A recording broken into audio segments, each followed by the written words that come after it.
last game of the double elimination losers finals, essentially, here. To see who makes it to the actual single elimination finals of Warchief Club number 51.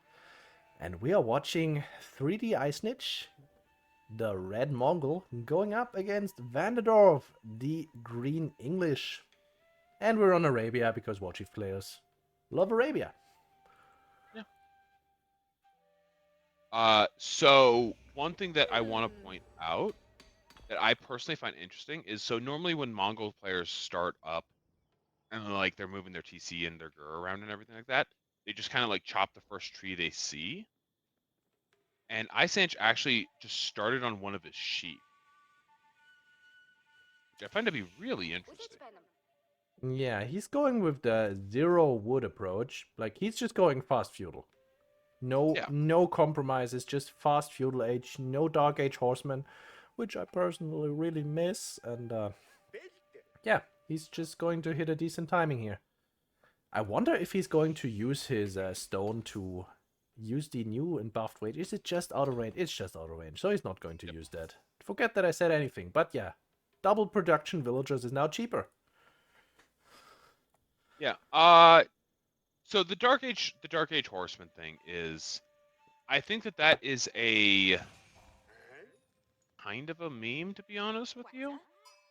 It's like, providing I don't think it's that good. some value. Like, okay, look at this English base. The only thing that the Dark Age Horsemen can hit without getting completely annihilated, because they have 0 armor, is the gold. And the timing that you're gonna hit TC. is probably Click on that even... TC. What? Click on that TC. I'm... So, yeah, but we see the range. So it's like it can barely hit that goal. Yeah, they're gonna stand here and hit the mining camp. Yep. But here's the thing: is if you do that, then the villagers are gonna shoot you. Then they're gonna stand there and shoot me, and I'm causing idle time by having the villagers shoot me, as I probably still get the mining camp bounty, because the villagers don't do all that much damage. You'd be surprised. Yeah, I mean, I know they do exactly the same amount of damage as a regular archer. By the way, that is bullshit. Yeah, they do exactly the same amount of damage as a regular archer. They just have a lot less attack speed. They would be getting the Network of Castles upgrade, or Oh right, they're attacking 50% faster. I forgot about that. Yeah, or it's not. I think it's 20% faster in feudal, like without the upgrade. It's like the tooltip is wrong. It's 15 and 30. Okay. I don't know why we have these tooltips. It's just a fact of life. But yeah, it's rough. Is kind of my point. But yeah, we have an immediate silver tree coming right up, and I mean, the trade post is all the way over here, and the other trade post is right there. I wonder which one he's going to choose. This is, of course, the longer distance. This is slightly more safe, and I mean, he's just going to go to that corner, and this is a nice corner to protect. He's going to go for the one on the left. It's farther distance. It's not unreasonably difficult to protect. But like, hear me out here. If he's going for the one on the right, there is a boar and a deer pack, and then you can just tower this, and here's your second Uvu.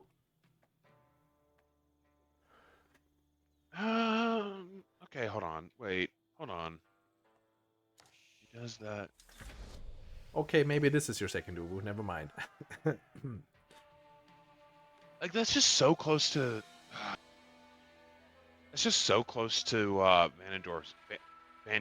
VanDerDorf's base that it's just like, ugh. But instead, we're going to see trade out of the base, and since, I mean, the distance is sort of equal to both sides. Yeah, he's going to the left one. Trade is out of the base for the trade is out of the base for the first two, because he's going to double produce and then double production. Like, it's not full trade out of this.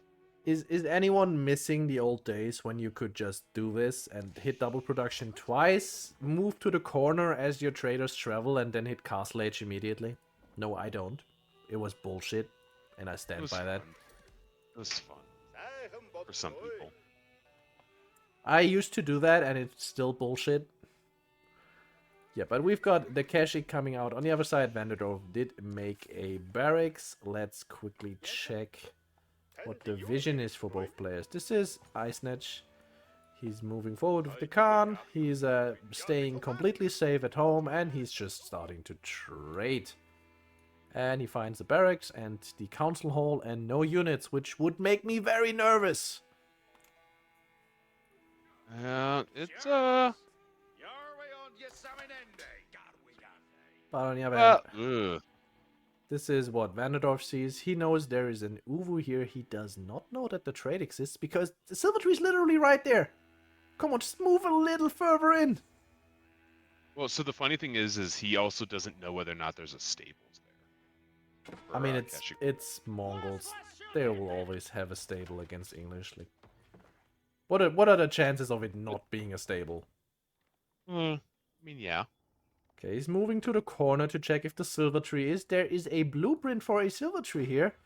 Hey, oh no. You know what's gonna happen, right? This is embarrassing. Yeah. Funny story though. Traders will still drop off even if it's unpacked. Or Yeah. even if it's not, even if it's backed up. But yeah, ISanych needs to deal with this, so his Kashik that are currently... Yeah, he is moving back his Kashik, because he needs to deal with this scout that is preventing his landmark from unpacking. It's beautiful, and it's exactly how this should be. And it's just the random timing of the scout going for the corner. Or VanDerDorf timed this perfectly. It's your call, really, to say what happened here. Why is this not built? So the funny irony is, if he had gone for the trade post on the right, he would have sent the silver tree to the far left and avoided the situation. Oh, right. That's... Yeah, he could have also done that. Like, traded full cross map. That would have been... Whoa. Greedy as fuck. That's what I thought you were talking about. No. I thought he would just be trading from this corner up there. Oh, no. That is... literally fortified legitimately... this position. Yeah, it's a worse trade, I know, but it's a safer trade against English. But it looks like VanDerDorf will be playing completely passive and only move out of his R base right now, maybe? We've got a few longbows moving out now, and we've got 6 spearmen, and in a moment it will be only 5 spearmen. Because you never want to fight with inferior numbers against knights or knight equivalents, or vampires for that matter. Oh, and we do see some walls coming up around a trade post. God, Let's go. Oh god, this is such a troll. I fucking love it. I mean, it's kind of what you need to do, right? But at the same time, there's 7 Kashik on the map and there's only 5 spears. So if VanDerDorf moves out with his villager and his army to get this wall up, not a good time. But this is a very good time for him. Gets 1 Kashik for free, gets the... Yeah, doesn't get the second one. But I mean, it's essentially dead because it is on 10 HP. And this is a dead archer. That's a lot of value lost here for ISanych.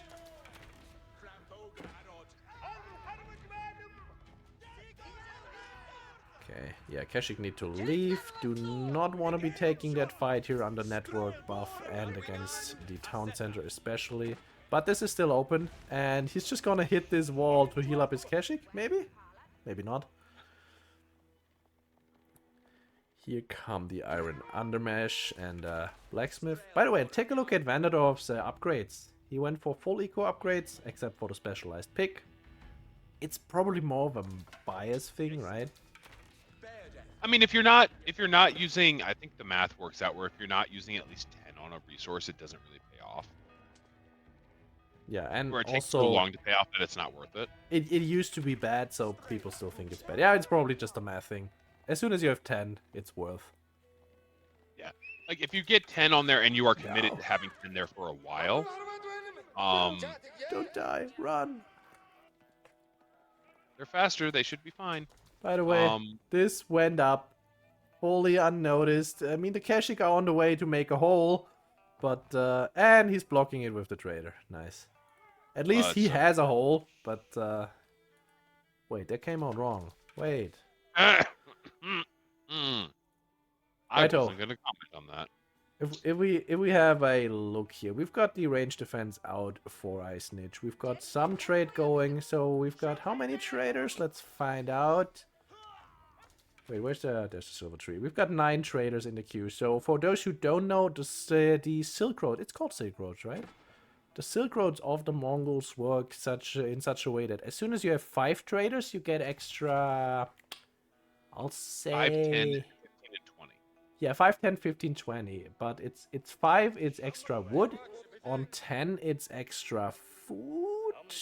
Other way around. Okay, and on 15, it's extra stone, and on 20, it's extra everything. Like, it's literally a percentage increase at that point. But yeah, take a look at that. VanDerDorf has 400, almost 500 gold in the bank, and he is banking a lot of food as well. And he's moving out with his army. Well, he wants to do something about the trade, but does he also want to go Castle Age behind this? That's very scary, actually. I'm not sure this is a good fight for English without the buff and all alone on the middle of the map with an immobile army. He wants to get there's a villager there. He can like start leapfrogging towers. Yeah, like, it'll take a while, but he can do it. Oh, and the first engagement is pretty good for ISanych, soaking up all the longbow fire with his Kashik. Okay, the scout is also dead. Yeah, VanDerDorf's just running here. He doesn't want to be in this fight at all. That was so unfortunate. Like, here comes a turnaround. ISanych hopped on him the second the spears were out of position. I think the turnaround actually hurt him more because he was body blocking the longbows really awkwardly, and there were some arrow fires coming in. Yeah, bad engagement for VanDerDorf, but he has enough to go castle right now. What he didn't do is stop the trade in any meaningful way, and I mean, he can see it because they now take this interesting path. Which isn't... I think ISanych will leave this wall up, like this wall actually. Because take a look where they're now walking. Behind the wood line, all the way down here on that smaller path, instead of moving further up. Oh yeah, we should be looking at that. Oh no. There was a Temple King's Palace, but it got cancelled. VanDerDorf tried to put up the King's Palace on the gold to protect it, but the Mongol army is already here, and he's running in with his spears. He's gonna lose them all. And as soon as the spears are gone, the Kashik can just reign supreme and walk in. King's Palace coming up in the back. Yeah, where is that? There it is. On the wood line. Okay, I mean, as the Mongol, you still don't want to really fight into this English TC, and you don't really want to be standing there taking the longbow fire. So yeah, this is a tough nut to crack. Where do you fight? Like, what is your approach vector here as the Mongols? Do you start putting towers around the English base? What is... Oh, you go castle. I mean, yeah, you have the trade going, so you are in an eco advantage. You know the opponent is trying to go castle, so you're pretty happy about life right now. Right. So at this point in time, yep, the second market makes sense. So at this point in time for ISanych, he has an eco advantage because of the market and the secondary market as well. He has a military advantage because he knows that from the fight he just took. So the only thing he doesn't have is a tech advantage, but if he gets to castle, he'll equal tech out. Yeah, and if you look at his resources, he's just teching up. I mean, he can just buy himself Castle Age, right? Doesn't even need to really macro for it. And here comes the Kurutai, because he has uncontested trade so far, so no step readout. I don't really see step readout all that often anymore. Step readout is a bad landmark. That masquerade, that was the better option. It's a really cool landmark. But it's bad. It's 50% more gold. It's amazing. But that is all it does in castle. Compare that to other castle landmarks, and it is bad. The only thing is back in season 1, 2, and 3, before trade really took off for Mongols, and the Kurultai got buffed so that it was usable. It used to be. Yeah, okay. Kurultai used to be bad. The Kurultai used to require that you have the Khan nearby. It healed less, and it gave less bonus damage. Oh, and in a smaller radius. Like, everything about it has been buffed. VanDerDorf is sending in a little suicide troop as we watch. Oh, never mind, any turnaround. Disappointing. Keep going. So the big thing about the step readout and why it was so used is because back when trade wasn't used, because people didn't understand how good it was, you had to go separate out because it is literally the only way for a Mongol player to have an economic bonus. And if you don't have that, you just lose. That's funny. The trade has just been stopped. That's funny.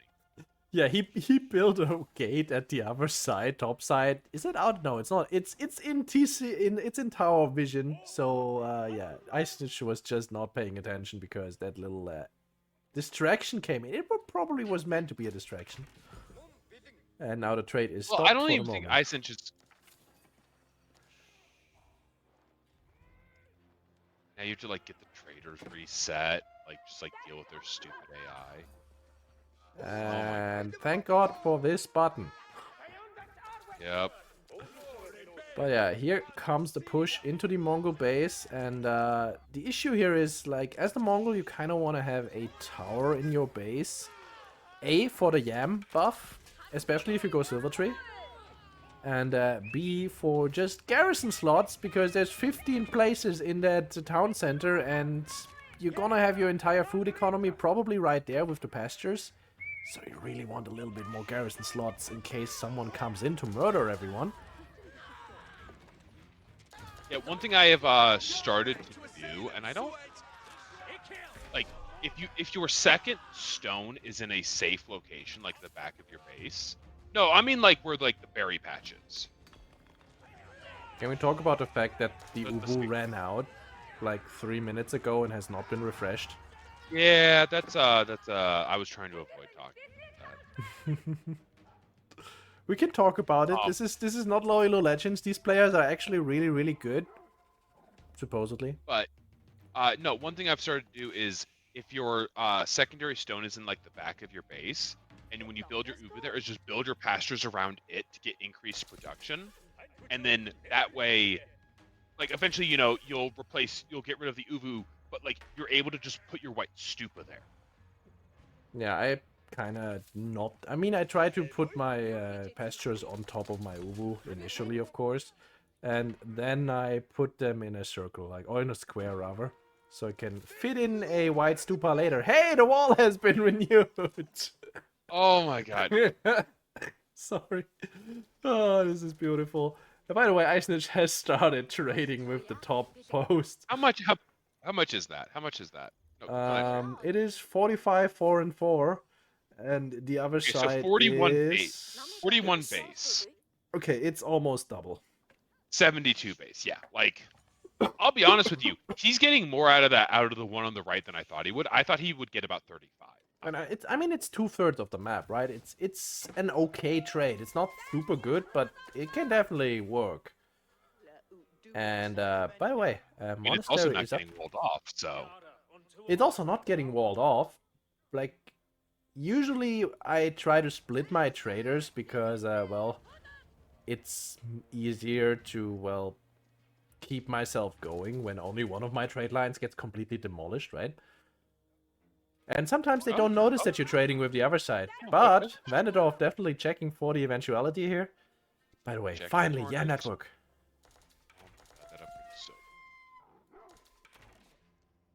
When do you add your towers to your trade line, by the way? I think this would be a just good moment. Slowly. Like, if you have excess wood, it's kind of like what you do. I mean, we have the prayer tent up. We have a ton of production. I think this would be a good moment now that Yam Network is being researched as well. And here comes the Kurotai. So what does English have to deal with this? Also, I'm very surprised we didn't see any siege from either player yet. Well, so English didn't go for the white path, for the white tower, so they're not inclined to be in siege. I mean, yeah, it's a lot of investment. Yeah, like, so like that's kind of part of the problem that they're having.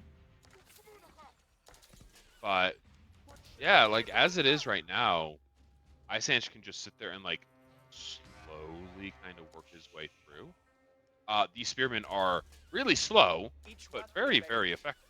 Yeah, this could be really bad if ISanych does not notice this. I mean, he has some units here, but it's not really any forced to deal with 6 spearmen. Okay, Kurtai is moving back because the Keshik went to the... Hey! The walls are back!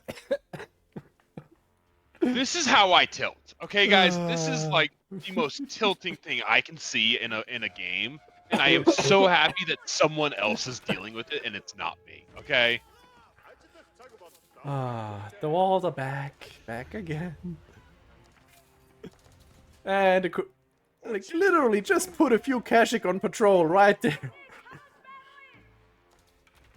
No, put a Springald emplacement in that. I mean, you could also do that. That okay. wolf just killed him. Right? The spears have been cleaned up. Let's see. He has 29 traders. Some of them are even working. But yeah, ISanych is Can we still check that tower and see if it has a Springald emplacement? I think it has a... No, he doesn't have anything. It has on nothing. Yeah, maybe it would be a good moment to do that, but for that you would need stone. And what do you need for stone? Oh right, I forgot about that part. We did actually discuss that. The stone is right there. It's right there. Yeah, let's not mention that again. ISanych is the most ethical Mongol player I have ever seen. He refuses to get all of these disgusting emplacements. Nice little return here, stopping the brace, and fun fact, the spear brace has more cooldown than the night charge, so you can just turn around as soon as you stop the brace and charge again. Okay, the crossbows are doing a good job, but it's just too much. Yeah, this is a max pop Mongol army versus a non-pop. I saw the Berkshire go up, and it's not in the base. I hate it and I love it. I hate it and I love it.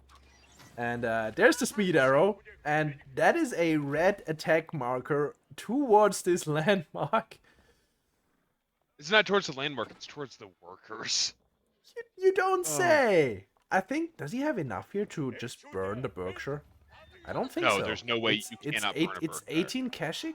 Okay, it's 24 Keshik. No, it's 22 Keshik. Blah. I can't count anymore. I think he could possibly. There's no boiling, lukewarm oil. I'm sorry. Nah, he doesn't want to do that. And immediately all traders turn around. Every single trader just turned around and is now moving towards the other trade post. Let's go. By the way, that is a dead Kurtai. Wait. Oh, that is a Did he? This game has like. Did you see I'm not that? gonna say like VanDerDorf isn't back in it per se, but like this is the steps you take. Shutting down trade and getting rid of the Kurtai are two very important ways to do it. Yeah, but here's the issue with putting the Berkshire on the trade post. While it is funny as all hell, you are 50 military behind, and here we go. Yeah. There's no siege, and there's mostly archers for ISanych, and not a whole lot of Keshik anymore because they got all wiped out. But at the same time, yeah, this is it's just too much of a difference. ISanych went up quite stupa. Yeah, the stupa is right here in his base, and now he's getting stone again. Yay! Bombard towers. I mean, take a look at this. It's an English base, so these archers are just dying. And VanDerDorf is still on 90 pop, or rather 90 eco. Fine, he's on 87. He could chase down those villagers. Yeah, like... Yes. Oh, those are the vills from when the, from building the Berkshire. Yeah. Which, again, really hilarious. Now that this Berkshire is up in his own corner, just hanging out with his trade post. So the thing is like, don't get me wrong, I think that the Berkshire was a hilarious build. If that had just been a regular ass keep, you know, Yeah. and like the Berkshire was built in his base. I think if it had been a regular ass keep, then the 22 Kashyyyk would have burned it. Yeah, but like if you do that in order to get your in order to get the Berkshire up in your base, like as a distraction play, because you're gonna kill most of those Keshicks. Yeah. But VanDerDorf's army, I mean, this is not being controlled well. These guys should definitely not be shooting the man-at-arms. They should be shooting the crossbows. And now it's too late. Now they need to run. So not a bad fight for VanDerDorf. I mean, he's still super in this game, right? 95 villagers, equal army count. It's just this trade is the issue. And the trade is not as good as it was before. But I guess if you put a market up here, then it's better than before. Yeah, I'd say if he just moves his markets to the other end of the map, this changes and not in a good way. Can I just point out that okay, now VanDerDorf ruins it. I was gonna point out that we saw a monastery go up early castle and we saw a prayer tent. He actually made 2 monks. We have 1 relic picked up so far. Oh my gosh, don't do...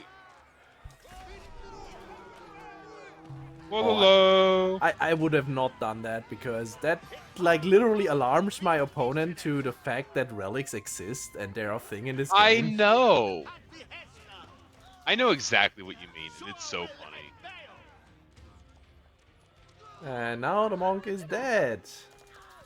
And English armies are super slow. So elite Kashyyyks. Did he get the improved lancers? No, he has not gotten the improved. He got he can't because he doesn't have stone. Also true. Also true. So yeah, for anyone who hasn't read patch notes or just is interested in such stuff, the upgrade step lancers, the normal one, got moved to Castle Age because Castle Age Kashyyyk were widely considered to be trash units. They were really not very good because they just don't have enough health to stand against the usual counters like the crossbows and the spears. So the step lancer upgrade in Castle Age makes them a little better. I'm not sure, like the issue is the health, right? They just don't have enough health to survive the counters, so the self-healing helps a little bit, but it's not super good. Oh. Oh. Okay, so that siege workshop had been there a while, and I'm surprised we finally got something out of it. And it's gone. And it's gone. And if we look at that top bar, it's very, very red. 57-5 military, and there's just nothing stopping these elite Kashyyks trampling through the base now. And he even gets 3rd level angled surfaces here. It's so rough. I think that VanDerDorf put up a considerably better fight than I was expecting him to, considering on how, you know, like ISanych is from the 3D clan. Like that is you don't play there if you're not good. You know what I mean? Oh yeah. I mean, VanDerDorf is a really good player as well. Also, can we just mention these double bombard towers on the trade now?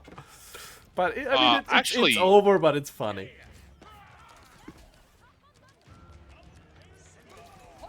Yeah, and this is just, you know, vampires eating your town center because, well... Yeah, no, this is a game. I will say this has been considerably more entertaining than I thought it.